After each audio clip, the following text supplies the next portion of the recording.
अस्सलाम वालेकुम dear students. Next हमारा टॉपिक है insect development and Metamorphosis. First of all हम देखेंगे कि इंसेक्ट डेवलपमेंट क्या है। इंसेक्ट डेवलपमेंट जो है वो दो तरह की होती है हमारे पास। एक एम्ब्रियोनिक डेवलपमेंट है और एक जो है that is post embryonic development. Embryonic development कहते हैं that runs after the fertilization and zygote formation up to hatching। ठीक है, हैचिंग होने तक जो है जो डेवलपमेंट होगी उसको बोलेंगे एम्ब्रियोनिक डेवलपमेंट। जैसे ही हैचिंग हो जाती है तो हैचिंग के फौरन बाद एक नई डेवलपमेंट स्टार्ट हो जाती है जिसको नाम दिया जाता है पोस्ट एम्ब्रियोनिक डेवलपमेंट का। ठीक है, post embryonic development begins with the hatching and terminates as the imago emerges। ठीक है, इमेगो आप कह सकते हैं जो एडल्ट स्टेज होती है, ठीक है, इंसेक्ट की। तो एम्ब्रियोनिक में जैसे ही जाइगोट बनता है तो जाइगोट के अंदर जो है माइटोटिक डिवीजन होती है, उससे नेक्स्ट जो है 4 सेल स्टेज एंड देन मजीद जो है उसके अंदर सेलुलर जो है लेयर्स बनती हैं। ठीक है, तो इस तरह उसमें डेवलपमेंट जो है वो होती है। नेक्स्ट जो हम देखेंगे पोस्ट एम्ब्रियोनिक डेवलपमेंट। ठीक है, हमारे पास जो मेटामॉर्फोसिस है वो भी क्या है, पोस्ट एम्ब्रियोनिक डेवलपमेंट है। Embryonic development within the egg usually starts after fertilization in sexually reproducing insects। जो embryonic development होती है वो सेक्सुअली रिप्रोड्यूसिंग जो इंसेक्ट्स होते हैं उनमें फर्टिलाइजेशन के बाद होगी। ठीक है, जैसे ही जाइगोट फॉर्मेशन होती है उसके बाद वो स्टार्ट हो जाती है। और टर्मिनेट कब होगी, जब जो है हमारे पास हैचिंग हो जाएगी। ठीक है,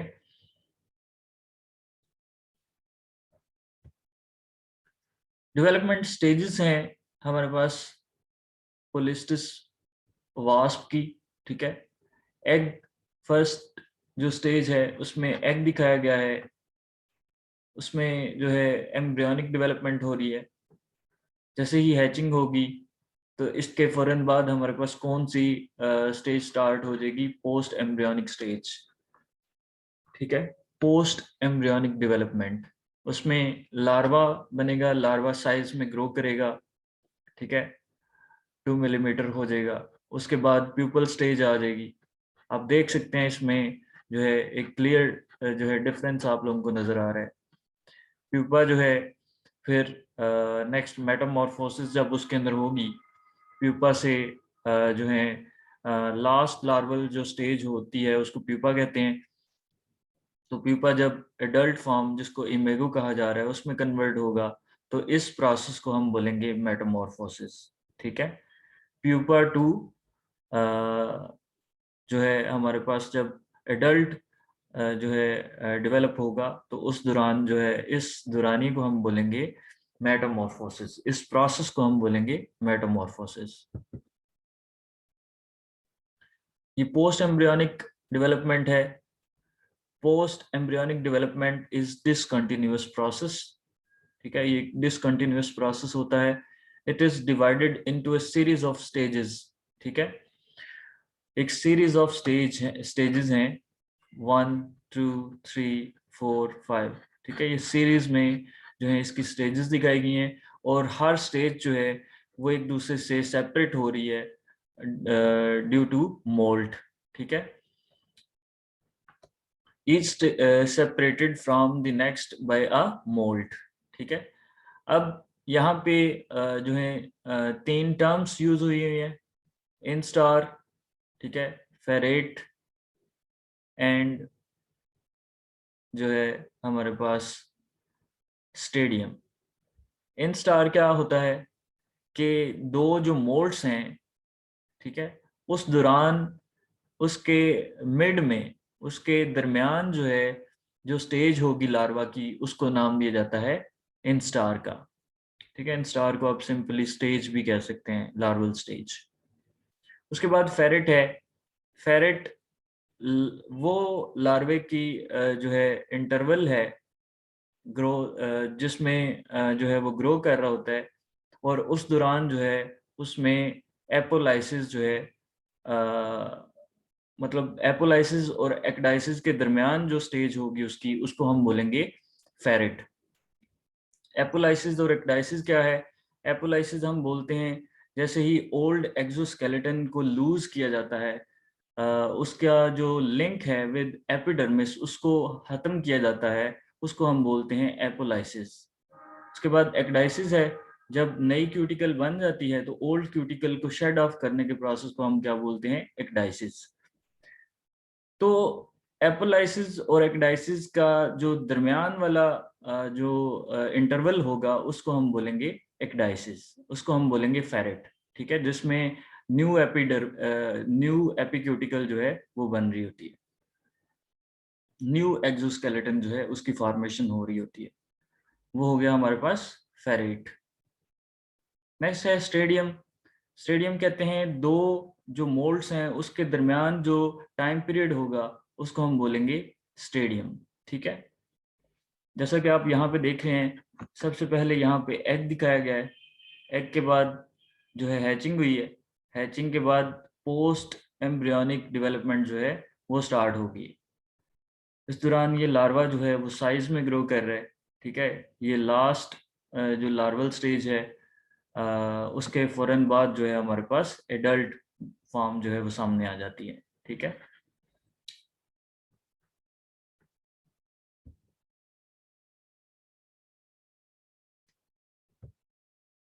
उसके बाद है मेटामॉर्फोसिस। मेटामॉर्फोसिस को हम पहले डिस्कस कर चुके हैं कि जो लास्ट लार्वल स्टेज होती है उसका एडल्ट में कन्वर्ट होना, उसको हम कहते हैं metamorphosis. During larval development there is usually no mark change in body form. जो लार्वा की डेवलपमेंट हो रही होती है लास्ट लार्वल स्टेज तक, तब तक उसमें कोई जो है मार्क चेंज, कोई डिस्टिंक्ट चेंज जो है वो हमें नजर नहीं आता। Each successive stage being similar to one preceding it. जो नेक्स्ट स्टेज होगी वो पीछे वाली के साथ रिजेंबल कर रही होगी, ठीक है। But the degree of change from last stage larva to adult varies considerably and may be very marked, ठीक है, distinct change होगा उसके दरमियान, ठीक है। This change is called metamorphosis and can be related to, can also be defined as the loss of adaptive features peculiar to the larva, मतलब larva के जो फीचर्स होंगे उनका लॉस हो जाना, और जो एडल्ट के जो स्पेसिफिक फीचर्स हैं उनको गेन करना, इसको हम बोलते हैं Metamorphosis. The extent of change that occurs is a reflection of degree of ecological separation of larva from the adult, ठीक है बेटा। मेटामॉर्फोसिस है, उसी को ही दोबारा से जो है यहाँ पे इस स्लाइड में एक्सप्लेन किया गया है। The word metamorphosis comes from the Greek word which means to transform, ठीक है, कि ट्रांसफॉर्मेशन होती है जिसमें लार्वल स्टेज से नेक्स्ट एडल्ट स्टेज में, उसको हम बोलते हैं metamorphosis. Insect metamorphosis is a biological process of transformation or abrupt changes in the animal's body structure through cell growth and differentiation. ये साथ डायग्राम में भी दिखाया गया है, ठीक है। That is a metabolous metamorphosis, ठीक है, जिसमें जो हमारे पास जो इंसेक्ट है वो साइज में ग्रो कर रहा है, ठीक है। इसके अलावा उसकी सेक्सुअल मैचुरेशन हो रही है। Metamorphosis can also be defined as the change in the form as they grow from an embryo to adult. दूसरी तरह हम इसको किस तरह से डिफाइन कर सकते हैं? Metamorphosis is a post-embryonic development and primarily involves the destruction of larval tissues, ठीक है। लार्वा के जो टिश्यूज होंगे उनकी डिस्ट्रक्शन हो जाएगी, और जो नए सेल्स हैं मतलब जो कि रिजेंबल कर रहे होंगे किसके साथ, एडल्ट के साथ, इस तरह वो एडल्ट फॉर्म जो है उसको अटेन कर लेते हैं। Their replacement by entirely different population of cells. Next हमारे पास कुछ जो है मेटामॉर्फोसिस की टाइप्स हैं। सबसे पहले जो हमारे पास टाइप आ जाती है ए मेटाबोलिस, ठीक है। ए मेटाबोलिस मेटामॉर्फोसिस जो है इसमें जो एग्जांपल है हमारे पास सिल्वर फिश आ जाती है। इसमें क्या होता है कि जो लार्वल स्टेजेस होती हैं और जो एडल्ट स्टेजेस होती हैं उनके दरमियान सिर्फ बॉडी साइज और सेक्सुअल मैच्योरिटी का डिफरेंस होता है, ठीक है।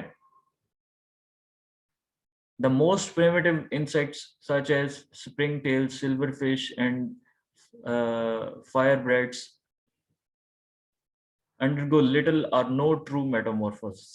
Ametabolous जिनमें no change, ठीक है। चेंज थोड़ा बहुत आता है लेकिन वो ना होने के बराबर होता है, ठीक है।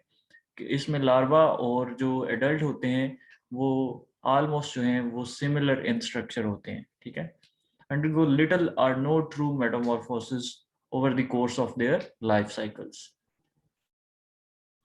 Entomologists refer to these insects as ametabolous from the Greek for having no metamorphosis, ठीक है। उनके अंदर कोई ट्रांसफॉर्मेशन एज सच जो है अपीयर नहीं होगी।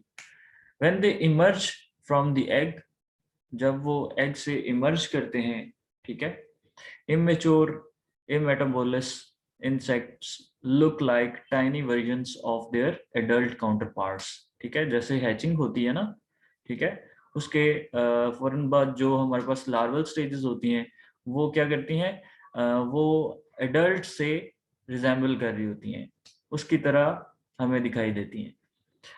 दे continue moulting and growing until they reach sexual maturity, ठीक है।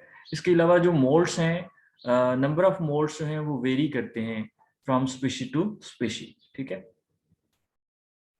एक सबसे बड़ा जो डिफरेंस है इस टाइप के दरमियान और दूसरी टाइप्स में वो ये है कि इनके अंदर विंग्स नहीं होंगे, ठीक है।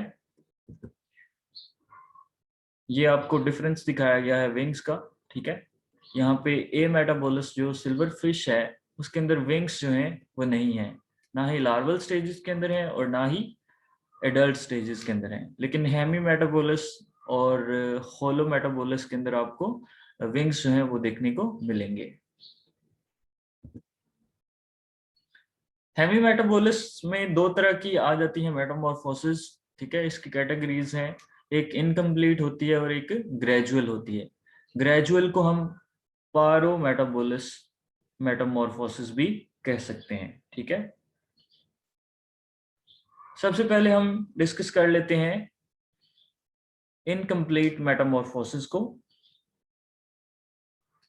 ये जो है हेमी मेटाबोलिस की कैटेगरी है, ठीक है। इनकम्प्लीट मेटामॉर्फोसिस जिसमें जो है हमारे पास ड्रैगन फ्लाइज आ जाती हैं, मे फ्लाइज आ जाती हैं, ठीक है। ये एग्जांपल्स हैं जिनमें हेमी मेटाबोलिस मेटामॉर्फोसिस जो है वो हमें दिखाई देती है, ठीक है। इनमें जो हमारे पास लार्वी होते हैं वो एडल्ट स्टेजेस से बहुत डिफर कर रहे होते हैं, लेकिन कंप्लीटली डिफरेंट नहीं होंगे। You can say much different from the adult stages. इनमें गिल्स होंगे और जो लार्वी होंगे वो इक्वेटिक एनवायरनमेंट के अंदर मिलेंगे। जैसे ही उनके अंदर मेटामॉर्फोसिस होगी, ठीक है, तो मेटामॉर्फोसिस के बाद जो है इनके अंदर विंग्स डेवलप हो जाएंगे। इसके अलावा इनमें जो है हमारे पास ट्रेकियल जो एक्सचेंज है, गैसियस एक्सचेंज, वो ट्रेकियल सिस्टम के थ्रू होगा, ठीक है। इसके अलावा इनमें जो last larval stage, immature larval stage जो है वो पाई जाती है, उसको हम बोलते हैं नायड, ठीक है। सॉरी, लास्ट नहीं, इसमें जो इमेच्योर लार्वा होंगे उनको हम नाइड्स बोलेंगे, ठीक है, जो कि वाटर नेम्स हैं। इसी तरह जो है नेक्स्ट आ जाता है पारोमेटाबोलिस और ग्रेजुअल मेटामॉर्फोसिस। ठीक है, पारोमेटाबोलिस जो है इसमें हमारे पास जो एग्जाम्पल है वो ग्रास हॉपर की है और कॉकरोचेस की है। ठीक है, ये क्या शो करते हैं, पारोमेटाबोलिस या ग्रेजुअल मेटामॉर्फोसिस। ठीक है, इनमें जो हमारे पास विंग्स होते हैं वो एक्सटर्नली बॉडी के अराइज करते हैं। ठीक है, इसके अलावा जेनिटेलिया इनके डेवलप होते हैं, और इनमें जो इमेच्योर स्टेज होती है उनको हम निम्फ कहते हैं। The newly hatched young ones resemble the adult in general body form, ठीक है, but lacks wings and external genital appendages। ठीक है, उनके अंदर विंग्स भी नहीं होंगे और एक्सटर्नल जेनिटल अपेंडेजेस भी नहीं होंगी। लेकिन जब वो एडल्ट फॉर्म अटेन कर लेते हैं तो उनमें विंग्स जो हैं वो एक्सटर्नली बॉडी के बन जाते हैं, इसके अलावा जेनिटल अपेंडेजेस भी बन जाती हैं, जेनिटेलिया जो है वो भी डेवलप करते हैं। The young nymphs undergo several nymphal stages through successive molting to transform into adult।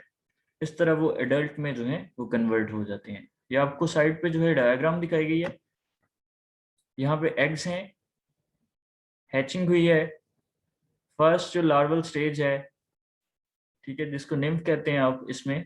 ठीक है, जबकि पारोमेटाबोलिस में उसको आप क्या बोलेंगे, उसको आप नाइड्स बोलेंगे। ठीक है, निम्फ और नाइड। यहाँ पे फर्स्ट इन स्टार जो निम्फ है दिखाया गया है उसमें जो है हमारे पास जैसे ही मोल्डिंग होती है तो वो सेकंड इन स्टार निम्फ बन जाता है, फिर दोबारा से तो ग्रेजुअल जो है वो चेंजेस आ रही हैं। ठीक है, फिर से मोल्डिंग हुई तो थर्ड इन स्टार निम्फ बन गया, उससे नेक्स्ट जो है लास्ट मेटामॉर्फोसिस होगी तो एडल्ट फॉर्म जो है वो गेन कर लेगा लार्वा जो है। इस तरह इनके दरमियान इनका जो लाइफ साइकिल है वो चलता रहता है।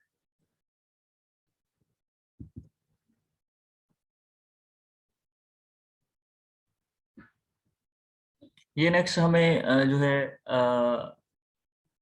हेमी मेटाबोलिस मेटामॉर्फोसिस जो है वो दिखाई गई है।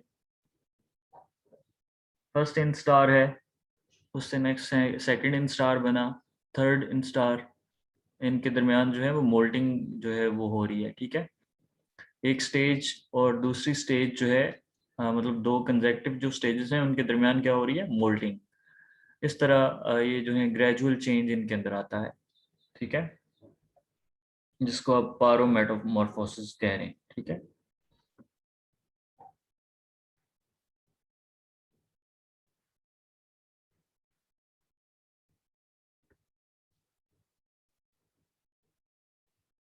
ये ग्रेजुअल मेटामॉर्फोसिस और इनकम्प्लीट मेटामॉर्फोसिस दिखाई गई है।